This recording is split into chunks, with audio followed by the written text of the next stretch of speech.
All right. So, another week, another great episode of The Walking Dead. And yeah, well, this episode was a bit slower than the other ones, some of the previous episodes from this season. But we still had quite a bit of action, good action, and yeah, well, it was still pretty good. Very interesting episode. A lot of story building and yeah, plot developments. Anyways, like always, before we begin this podcast, it does contain a whole lot of spoilery stuff from the TV show and the comics. So if you haven't caught up with both the TV show or the comics, pause it right here, come back when you have done so. So, alright. Let's start with the new group first, alright? I mean, we'll get to the other stuff with Daryl and the Kingdom later. But I want to address the cliffhanger first, the cliffhanger from the last season. Why was Rick smiling? So there's this new group, yeah. They don't have an official name yet. I mean, they're not the Whisperers. They're not Magnus Group. They're not from the comics at all. They aren't. I mean, at this point, we have encountered almost all the groups from the comics, except for some, from the comics that the TV show hasn't reached yet, if you know what I mean. So, they're not from the comics at all. I don't think, at least, from my time reading them. So, who are they? Where'd they come from? Are they just that one group? They're just waiting for people to show up at the boat. I mean, no, they're not. Yeah. I mean, for the sake of this discussion, I'm going to call them the Jadis group. Yeah, and firstly, that battle in the pit with the Walker, that was cool, man. That Walker, he was awesome. He's probably one of my favorite Walkers from the TV show now. Like, yeah. I mean, it was kind of scary. I mean, Rick's face just went like, what the hell do I do now? Fuck, man, damn, man. His smile, the whole time he was smiling, that smile just went off his face. Man, yeah. I mean, and the reason he was smiling, I mean, mainly was probably because he saw an opportunity, an opportunity to recruit people for his war. And yeah, that's what he's just looking for at this point. He's just looking for people, he's looking for resources, and he found it. He literally just hit a gold mine, and he was just like, yep, it's done, it's good. That's the main reason he was smiling. But yeah, man, the Walker fight, it was epic. And I hope they have some like antibiotics for the hand, the one that got poked in the right hand. Man, yeah, that was pretty good. Anyways, this group, right, they're a part of the war now. I mean, apparently, they just need guns, right? A lot of guns. And lots and lots of guns. We don't know how many guns. We don't know how to define lots of guns, do we? Like, I mean, they didn't really say how many guns they wanted. They just like, we need a lot of guns. Yeah. So, yeah, and they also get this stuff from the Saviors, which is the main reason why I think they're going to join the war. But apart from that, they just need guns. Yep. I mean, I don't know how they're going to get the guns, honestly. I mean, we obviously have some places where they can get the guns from. I mean, Oceanside, where Tara went. Might Tara tell everyone about Oceanside? About how they have tons of guns? How Oceanside is like pretty much the place where they literally just need to go there and they can just, they can just get the guns from there. I mean, she'd have to break her promise, right? Yeah, but I think it will be interesting. It's either that or they'll need to develop some new plot. They need to find some other way to get guns. But I feel like they might go with that Oceanside route. I mean, okay, knowing The Walking Dead, right? They wouldn't hire all of those characters. They wouldn't hire all of those people from Oceanside, They wouldn't cast all of those people in the show if they're just going to have them for one episode. I mean, what's the point? Right, AMC, they're not going to fund The Walking Dead. They're not going to allow them to cast so many people, so many big actors, just for the sake of that one episode. No, they're not. Let's be realistic, right? such a big community. So I mean, I feel like they have to come back, right? Some way, somehow they have to come back, and I feel like they are holding some kind of a grudge against Negan as well. So I feel like they might join this war. I feel like Rick might just be able to convince them to join this war. Maybe it's Rick, maybe it's Michonne, who knows, right? Maybe it's even Tara who convinces them. But anyways, I feel like it's either that or some other plot. But I'm leaning towards the Oceanside plot. I mean, they have a whole stash of guns, and yeah, I mean, if the Jadis group, they need a whole lots and lots of guns. That's the best place they can get them from. But anyhow, more on that in the next couple of episodes, I hope. And yeah, apart from that, we had Gabriel, man. He was just great this episode, wasn't he? I mean, from the Gabriel we knew, you know, the one who went and snitched about Rick's group being too hardcore and stuff, you know, to Deanna. And then he becomes the one who is hardcore himself, right? Like, I just love his transition, man. Like, how he was just a coward priest, and then now he's this hardcore priest. It's just great. The way he speaks as well, man, that's awesome. I'm hoping they keep it up with Gabriel, man. Like, I really, really hope they keep up this hardcore Gabriel, because he's so enjoyable to watch, man. I love it. I love it. And how he asked Rick that, why were you smiling? And that was the exact question that we all wanted to ask, didn't we? Anyways, but yeah, anyhow.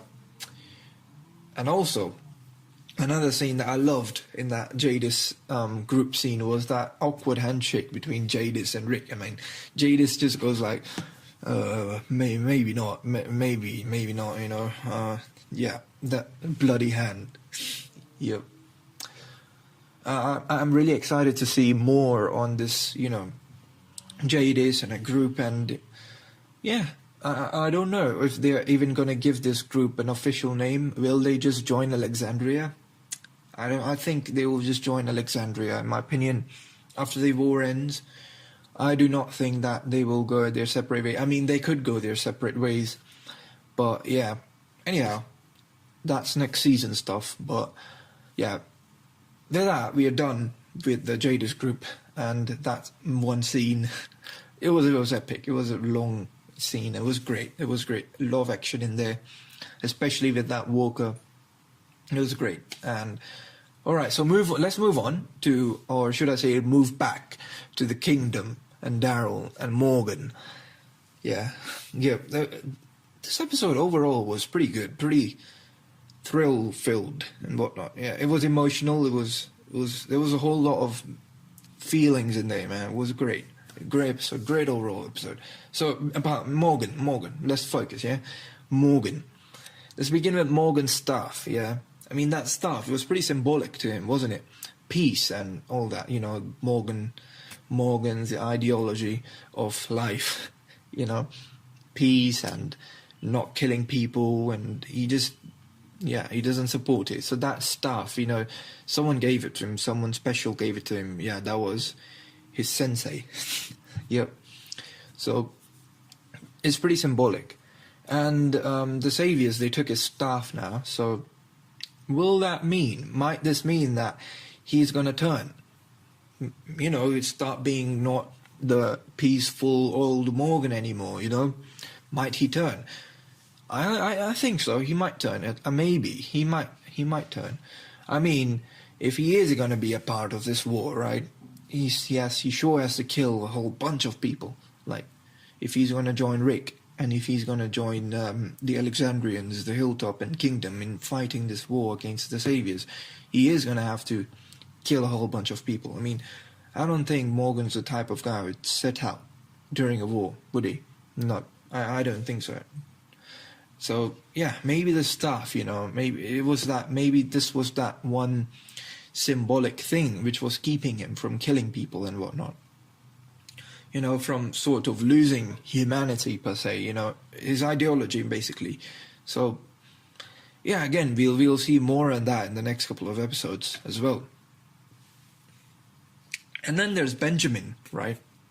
Benjamin, I think, will play a big part in turning both Morgan and Ezekiel. Mainly Ezekiel though, because it looks like Ezekiel is pretty close to Benjamin, isn't he?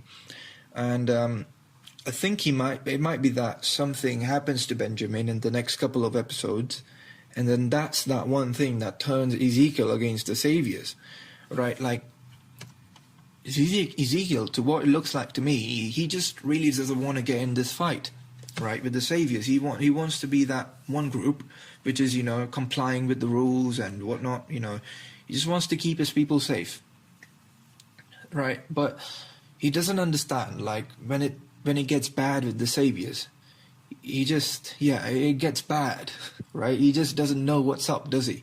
Like, and I mean, and that's what I think. And that's when I think he'll turn against the Saviors, right? Like, he'll turn against them when, someone who's close to him, gets killed. And, that's the thing with a lot of people. A lot of people, even Morgan, right? They haven't really seen how bad the Saviors are. And that's what's holding them back. So, maybe someone close to him gets killed, like maybe Benjamin. Benjamin is really close to Ezekiel. Benjamin, he's also getting close to Morgan. So, yeah, I think that's what we'll see in the next couple of episodes. Maybe when, the kingdom is going out to deliver goods to the Saviors, something might go wrong. And a bunch of people from the kingdom might die, maybe. And yeah, that's my theory. And that might be that one thing that turns Ezekiel against the Saviors, and that might make him join Rick into fighting the Saviors, And I mean, the Alexandrians, they can't fight the war themselves, can they? They need the manpower. The best place to get it from is the kingdom. So, yeah, I feel like they're going to make it really interesting as to how Ezekiel will finally turn against the Saviors and, join Rick's fight against them. So, anyhow, that was that bit of Kingdom and Ezekiel and Morgan. But we've got to talk about Carol and Daryl, man. Like, that reunion. That was great, right? I mean, it was that one thing that I was waiting for the whole episode. Like, yeah, it was just satisfying, man. But Carol, she still doesn't know. She doesn't know, man. She asked Daryl about everyone, and yeah, Daryl didn't tell her. He didn't tell her. He didn't tell her about Glenn. He didn't tell her about Abraham. He didn't tell her about Olivia. Nothing. He's like, yep, everyone's fine. Like, man.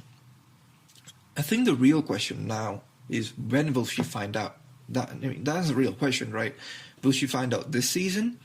Will she find out, maybe sometime in between the war is going on, and maybe she'll be like she'll go all Rambo again against the Saviors. Who knows, right?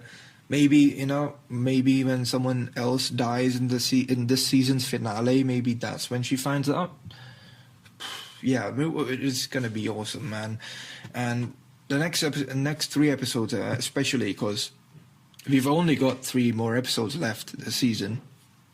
It's a 13-episode season every time. So we have reached episode 10, and then there's only 3 more left.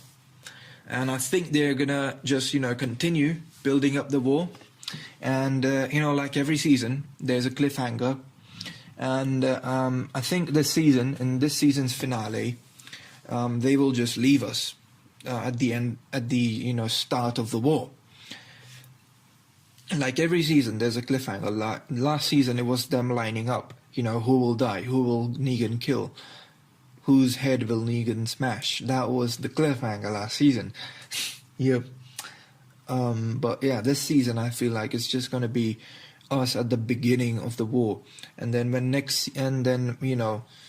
at the premiere of next season, the episode 1 of season 8, we might just jump right back into it, right?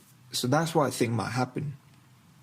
And yeah, I'm really excited. I'm extremely excited for the next couple of episodes, because I feel like they might be more action packed, and they might be some of the better ones from this season. Most of the season was building up the war. It was plot, and then there was more plot building, and then there was more plot building. But now I think we might just be completing some of these plots. We might be developing more, and it might be more action packed and more it might be some of the better episodes from the season, and that's me expecting a whole lot from just 3 episodes left. That's a lot of expectations from me. I have high expectations from The Walking Dead. Yeah, but anyways, this week, great. It was great. It was overall, this episode 10, it was great. I loved it. And with that, I am going to end this podcast for this week. And alright, so I should be back around same time next week as well. A day after The Walking Dead airs, as always. And the video itself, again, will be uploaded around the same time, which is from GMT 5 to GMT 8, sometime between that. That's when I usually like to upload my episodes, upload my podcasts anyways. So yeah, if you did enjoy listening to this podcast today, leave a like, subscribe, and while you're there, you might as well click that bell icon down there. Then that helps you in getting notified whenever I upload anything. So yeah, thank you for listening, and yeah, see you next time.